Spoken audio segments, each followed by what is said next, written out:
Seguimos con más Restos Diurnos y estamos en un fin de año ya post pandemia, saliendo con mucha actividad en el ámbito de la cultura, y en el teatro por suerte se está moviendo un montón. Y en esta oportunidad vamos a hablar de lo que va a pasar el viernes 12 de noviembre a las 21 horas en la Sala de las Américas, en el Pabellón Argentina de la Ciudad Universitaria aquí de Córdoba. Se va a presentar esta obra que es justamente La Ilusión del Rubio, esta obra que es de Santiago San Paulo, un artista muy querido local, y que la dirige Gastón Marioni. En escena está Martín Slipak como el famoso rubio del pasaje, y en esta oportunidad estamos con justamente su director, Gastón Marioni, y le damos la bienvenida. ¿Cómo estás? Hola Juan, muchas gracias por la invitación, un placer. Bueno, un placer también para mí que podamos hablar de esta obra. Y bueno, me gustaría empezar justamente cómo en el proceso de esta puesta escénica, como te decía fuera de aire, por supuesto que vos hay una trayectoria que te antecede, aparte sos docente, director teatral, dramaturgo, coreógrafo, gestor cultural, está todo, pero me gustaría saber si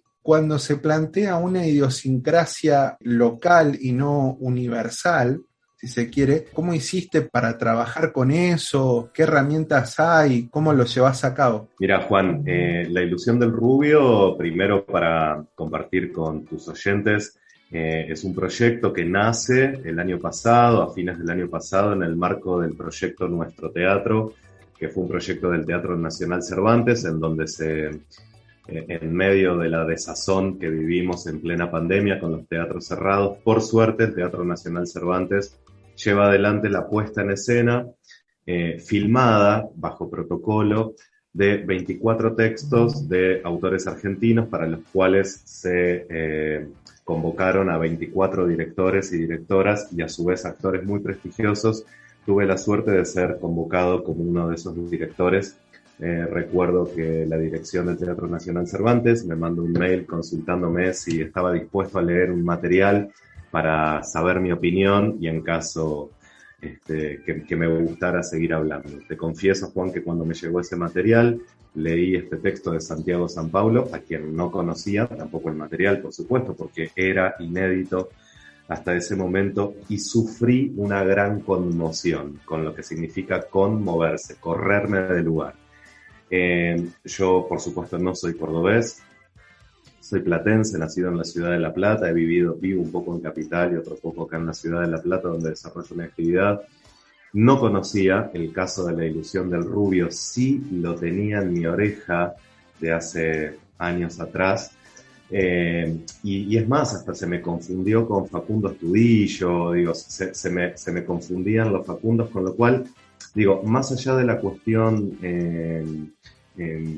casuística, la obra, el material que escribe Santiago, que sé que es un gran artista querido en Córdoba, además de talentoso y hermosa persona, a mí me conmovió el texto, Juan.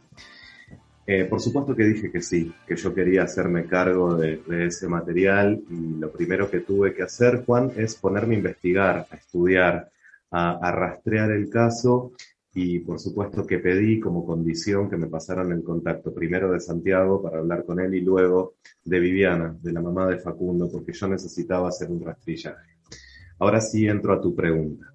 En primer lugar, yo lo tomé desde mi profesionalismo, desde el que creo trabajar, y entiendo que el material, más allá de la cuestión subjetiva del tema, es un texto que trabaja con dos intertextos: lo biodramático y el teatro documental, sobre lo cual hay mucho realizado.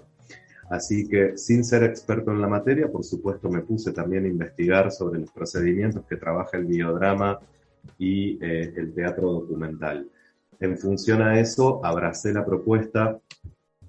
Por supuesto que luego de conocerla a Viviana y de conocerlo a Santiago, que también acompaña mucho la causa de Facundo, bueno, yo terminé viajando a la ciudad de Córdoba, terminé conociendo la casa de Facundo, un montón de materiales que me vinieron muy bien, y entendí, Juan, que esta obra, además de ser una experiencia artística teatral que es muy bella, que es muy hermosa, porque la verdad que el texto, la actuación de Martín, creo que también mi dirección, pero el trabajo de la escenógrafa, de la vestuarista, del iluminador, hacen una experiencia artística. como una obra de teatro más, pero yo entendí que además esta obra, como mucho teatro documental, en realidad como todo teatro, ¿no? Todo teatro siempre es político, también tenía una función social para poder visibilizar una causa que hay una mujer que la viene peleando hace tantos años y que hay un cuerpo como el de Facundo que reclama ser aparecido. Así que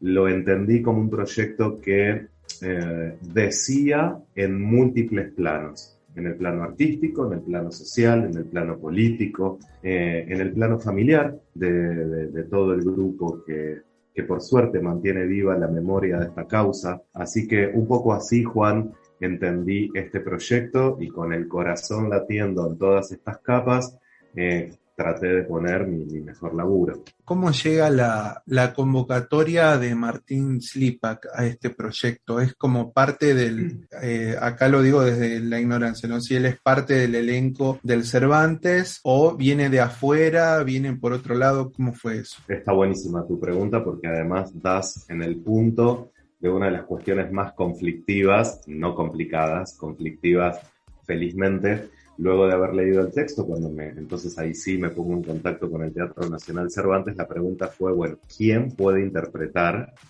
esta pieza? Martín no forma parte de un elenco estable del Teatro Nacional Cervantes porque el Cervantes no tiene elenco estable, hasta donde yo sé, y creo que es así, con lo cual tuvimos la suerte de poder imaginar qué actor podía interpretar al rubio del pasaje.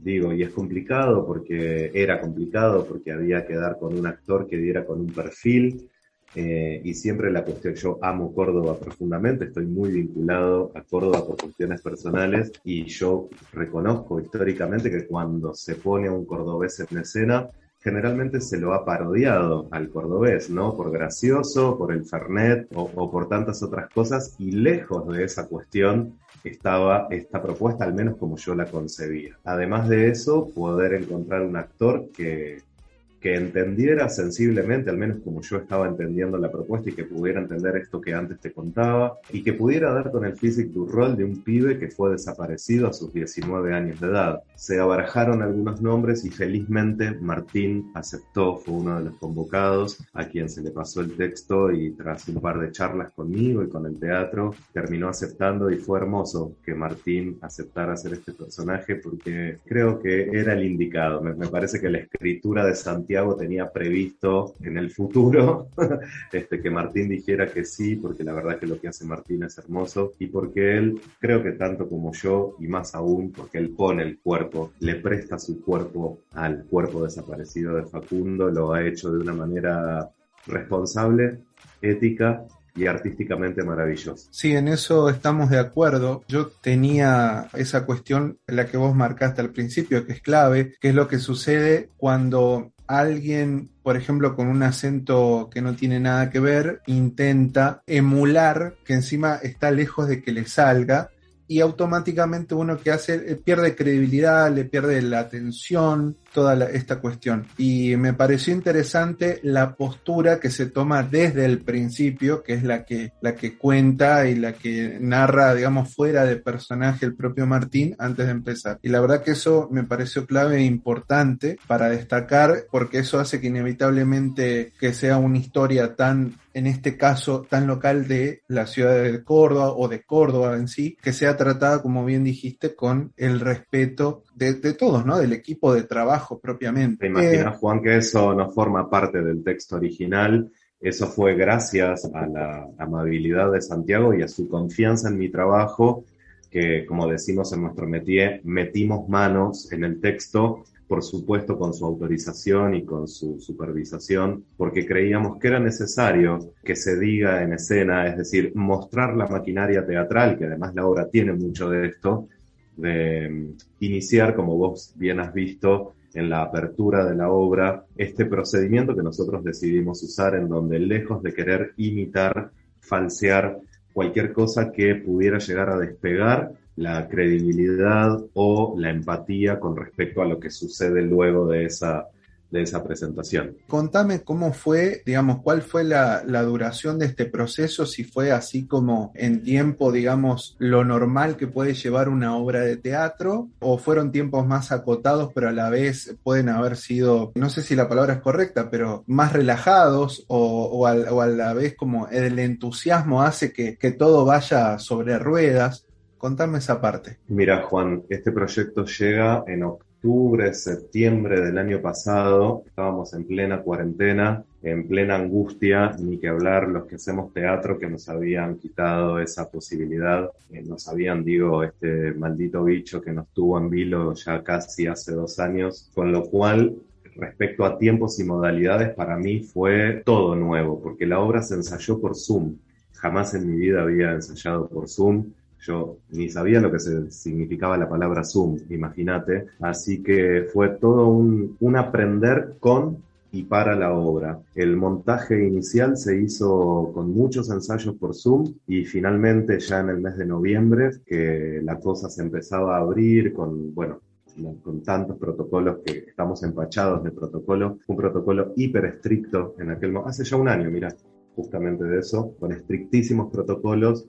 El último tramo nos encontramos en la sala y pudimos tener ensayos con barbijo, alcohol en gel, toma de temperatura, PCR. Y allí, con todo lo que habíamos compartido con Martín por Zoom, que fue 1 mes y medio de ensayo por Zoom, las últimas 2 semanas fue rarísimo encontrarnos cuerpo a cuerpo y además manteniendo la distancia, así que fue en términos de modalidad todo raro, todo rarísimo, y creo que fue hasta interesante para la obra porque ese tiempo de Zoom en donde el cuerpo está relegado creo que nos habilitó a profundas reflexiones sobre el material, sobre el concepto de este personaje de un Facundo fantasma, así que creo que fue interesante. Para mí fue todo nuevo, fue un aprender a dirigir a la distancia telemáticamente y finalmente encontrarnos con el cuerpo allí. Fue todo extraño, pero feliz. Y fueron 2 meses de laburo, o sea que más o menos se parece bastante a lo que uno habitualmente trabaja en la presencialidad. Bueno, fue un trabajo como intenso, me decís esto de ir aprendiendo, todos aprendiendo a la vez, pero sirvió, tal vez le dio como ese toque, esa distinción que tal vez en todo en escena, no sé si peor, mejor, hubiese sido bastante distinto, ¿no? Ahí es clave lo que decís de darte el tiempo para indagar un poco más y que siga fluyendo la obra. Absolutamente fue así. Gastón, decime, aparte de esta fecha del viernes 12 de noviembre a las 21 horas, si hay una idea de seguir tanto si se habló para más adelante aquí en la misma ciudad de Córdoba o ahí en Buenos Aires o en otra parte. Si está hablado. Mira, Juan, la obra ha tenido una aceptación en el campo artístico inesperada. Esa es mi respuesta más honesta y mi comentario más honesto. Y creo que Martín compartiría lo que estoy diciendo. Y lo que estoy diciendo es de una felicidad absoluta. La obra ha gustado mucho, ha funcionado muy bien. Nosotros queremos mucho la obra y consideramos que es importante que se sigan visibilizando estos temas de las desapariciones sucedidas en democracia, que lamentablemente no es una sola, con lo cual la obra, por más localista que sea y que esté puesta en el no cuerpo de Facundo, me parece que se universaliza en términos a esta dolorosa realidad de que aún en democracia siga habiendo desaparecidos. En ese sentido, creo que la obra trasciende el localismo sin perder su valor local. Me parece que dialoga con esta problemática triste con la cual deberíamos estar muy alertas y muy conscientes y reclamar todo el tiempo que esto no vuelva a suceder más, con lo cual tenemos ganas de seguir con la obra. Fechas concretas no tenemos, pero sí tenemos con Martín y con Santiago las ganas de que la obra siga existiendo, siga haciendo sus funciones. Estamos en un momento muy singular de reactivación del teatro, vos lo sabés, así que siento que recién ahora las salas, las programaciones se están comenzando a pensar con un poco más de posibilidad de proyección a futuro. Deseamos que este virus maldito no vuelva a obligarnos a suspender las fiestas del teatro presencial. Así que sí, tenemos ganas. pero todavía no tenemos las fechas ni los lugares concretos. Estimado Gastón Marioni, te quiero agradecer este tiempo, este rato que hemos conversado y bueno, será seguramente para otra oportunidad que podamos conversar de teatro, seguramente de alguna otra hora, así que nuevamente muchísimas gracias. Gracias a vos, Juan, por este espacio y bueno, que los esperamos allí el 12 en Córdoba para disfrutar de esta obra, ojalá que vayan. Y gracias a vos por tu cálida charla y conversación sobre esto que es La ilusión del rubio.